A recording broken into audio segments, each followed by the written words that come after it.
आमंत्रित करते हैं अपने अभिभावक माननीय श्री सुदेश कुमार महतो साहब, आप आए अपना विचार दें।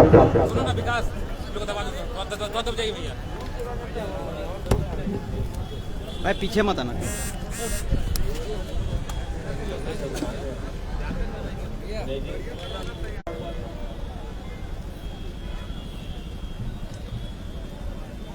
उनके लगभग 40 साल के एक छोटे से जीवन काल का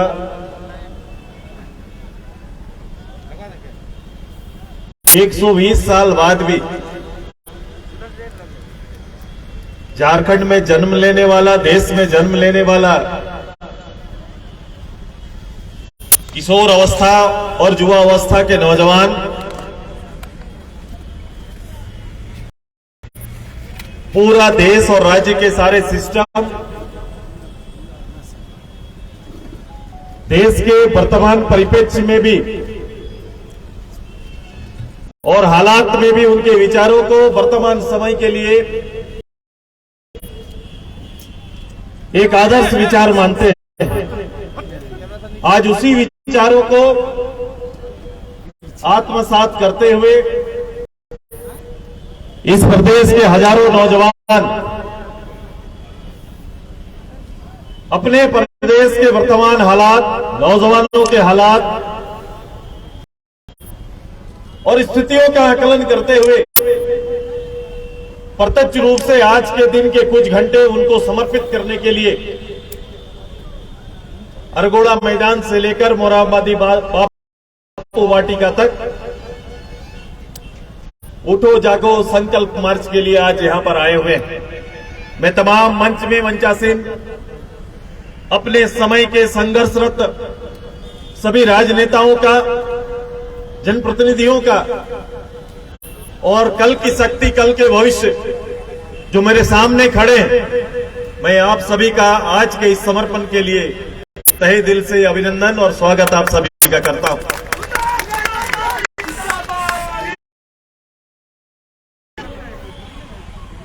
मैं इसलिए ये बातों को कह रहा हूं कि इस प्रदेश के अंदर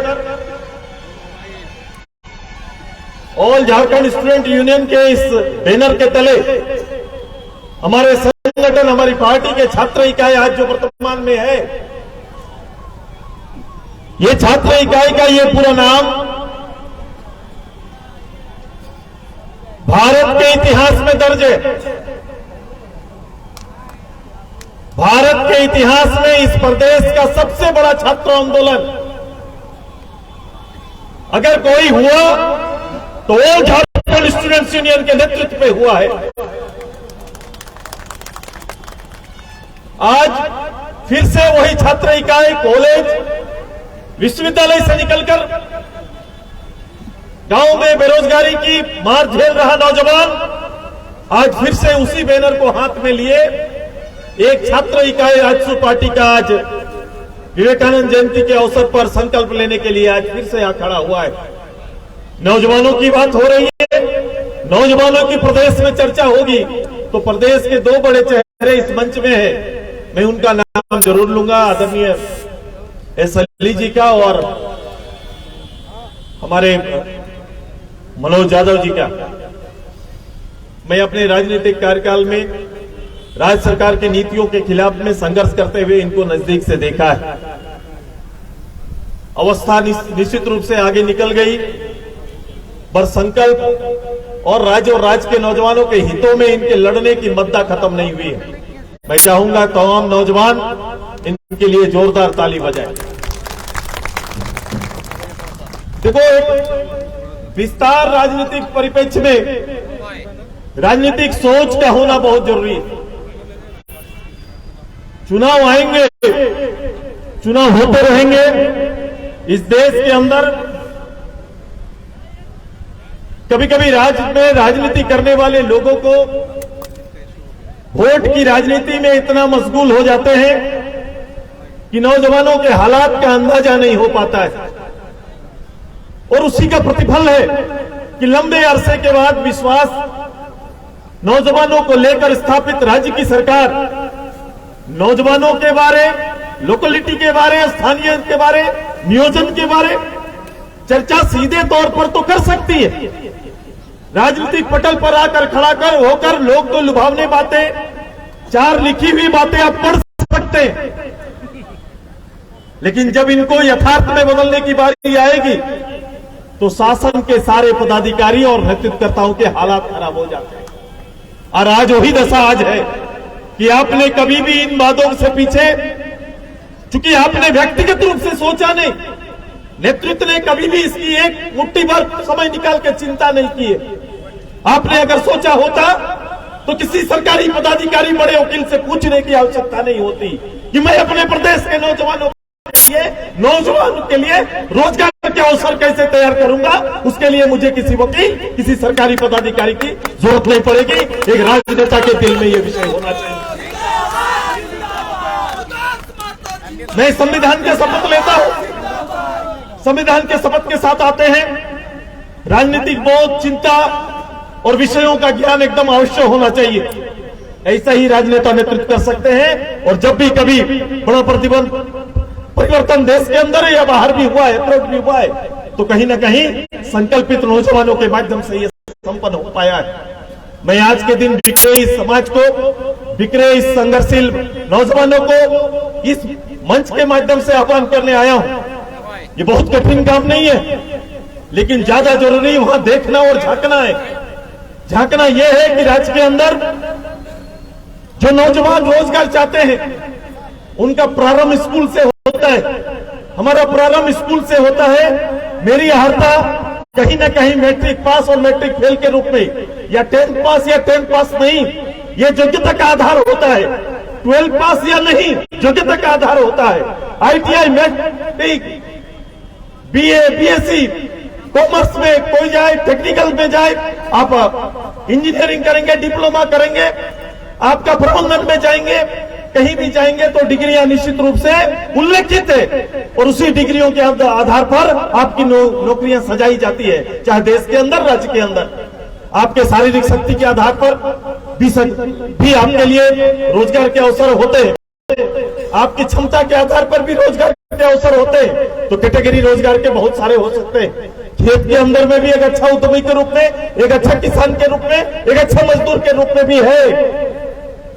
इन सभी चीजों पर कभी भी राज्य का HRD डिपार्टमेंट बैठ के सोचा है क्या? कभी भी राज्य के शिक्षा मंत्री या राज्य का पूरा कैबिनेट या मुख्यमंत्री इतनी बड़ी तादाद, इतनी बड़ी आबादी, तकरीबन 40 लाख नौजवानों के बारे में, उनके रोजगार के बारे में या रोजगार के अवसर के बारे में कभी बैठकर चिंता और आकलन किया है क्या? कैटेगरी वाइज आपने कभी चीजों को तय किया क्या? आपने नहीं किया। आप अगर ऐसा किए होते तो निश्चित रूप से हर के लिए आपका प्लान अलग अलग होता। ये लेबर स्टेट, हमारा परिचय क्या है पता है आप सभी लोगों को?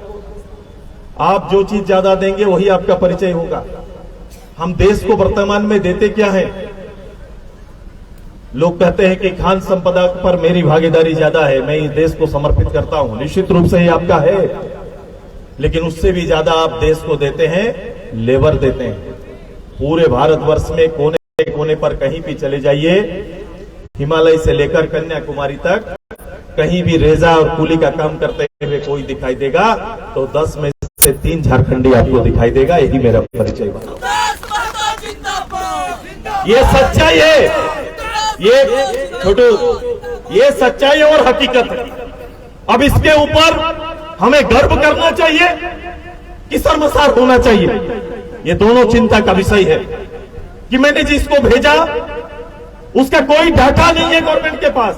अगर ये प्रबंधन रूप से जाता कि मैं लेबर सप्लाई कर रहा हूं, ये डाटा अगर मेरे निबंधन के श्रम विभाग में होता कि मैंने पूरे देश में, पूरे 28 राज्य के अंदर में अपने ट्रेंड श्रमिकों को भेजने का काम किया, ऐसा किसी निबंधन कार्यालय में किसी श्रमिक का निबंधन नहीं मिलेगा आपको।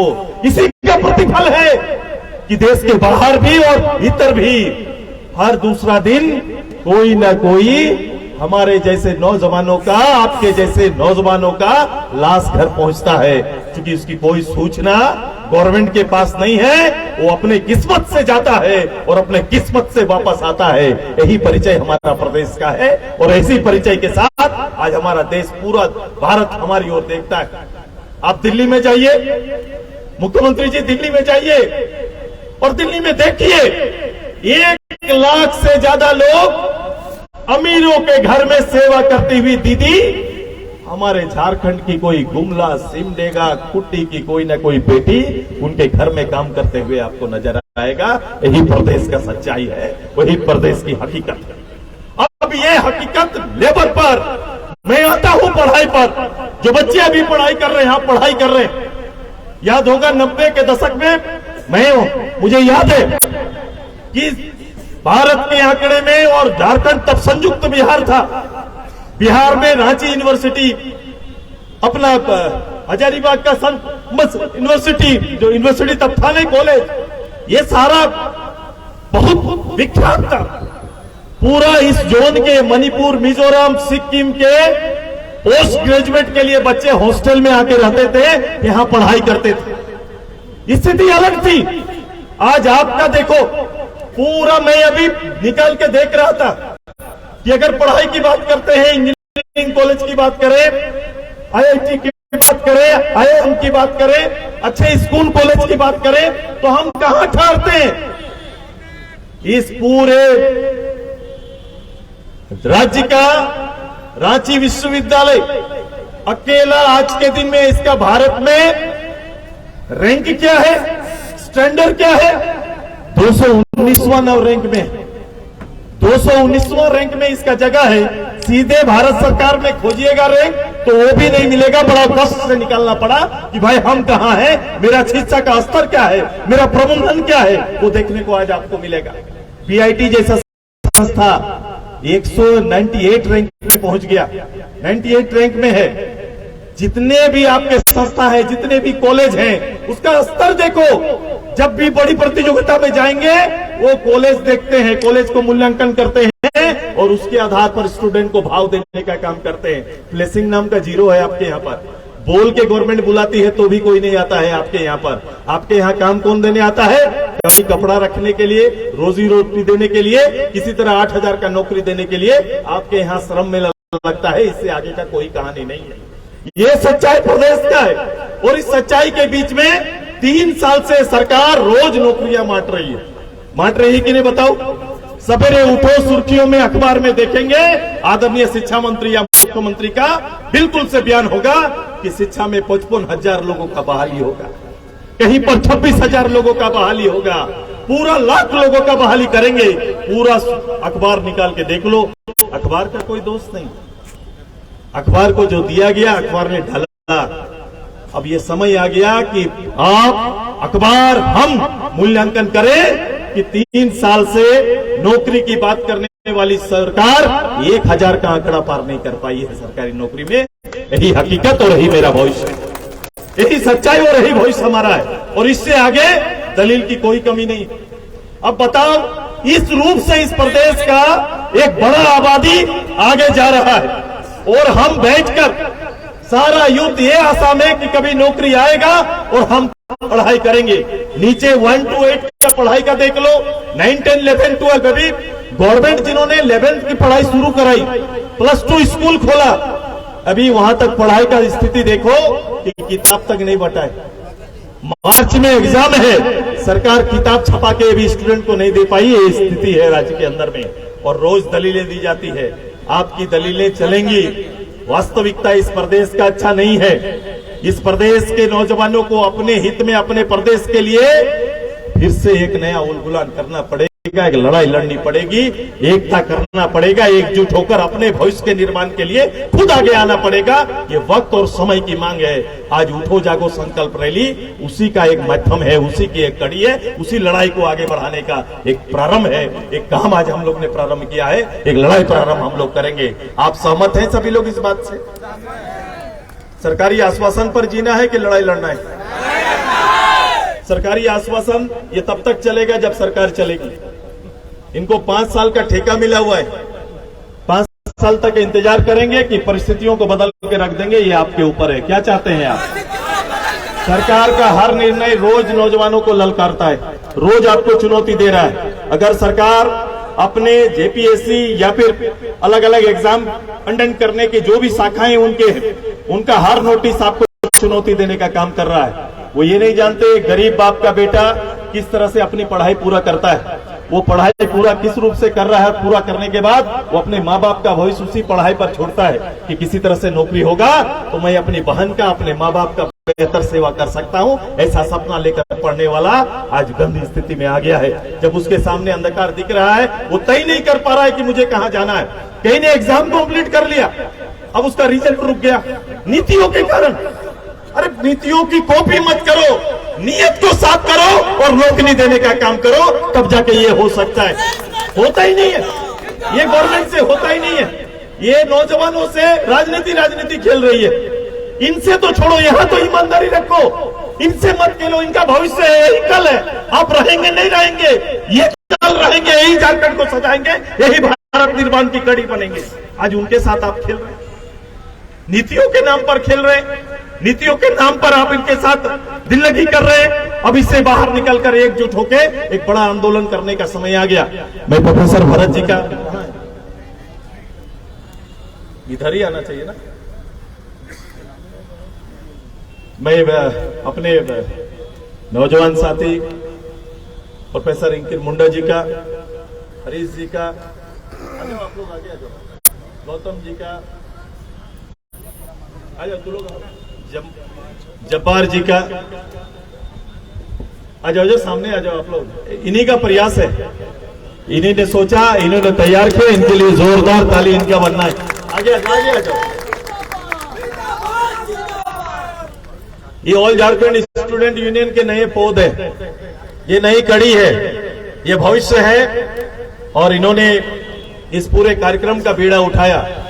मेरा काम इनको, इनके हौसले को मजबूत करना, इनके नेतृत्व को शाबाशी देना और इनके साथ खड़ा होना एक राजनेता के रूप में मेरा दायित्व है। और मैं इसीलिए आप सबके साथ खड़ा होकर इस लड़ाई को अगुवाई और नेतृत्व देने के लिए यहाँ पर आया हूँ। जोरदार ताली इनका बनता है ना।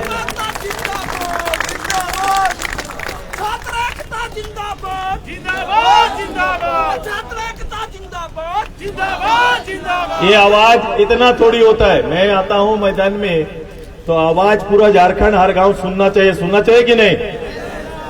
तो जोरदार से छात्र एकता जिंदाबाद, छात्र एकता जिंदाबाद,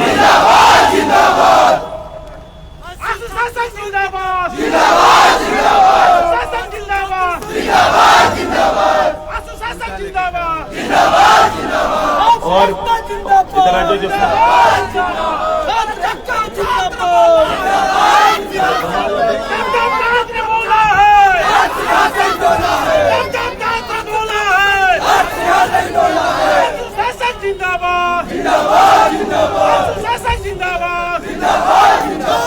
तैयार हैं सभी लोग लड़ने के लिए, लड़ाई के लिए 2 कदम समर्पित है नौजवानों को। आज तैयार है ना?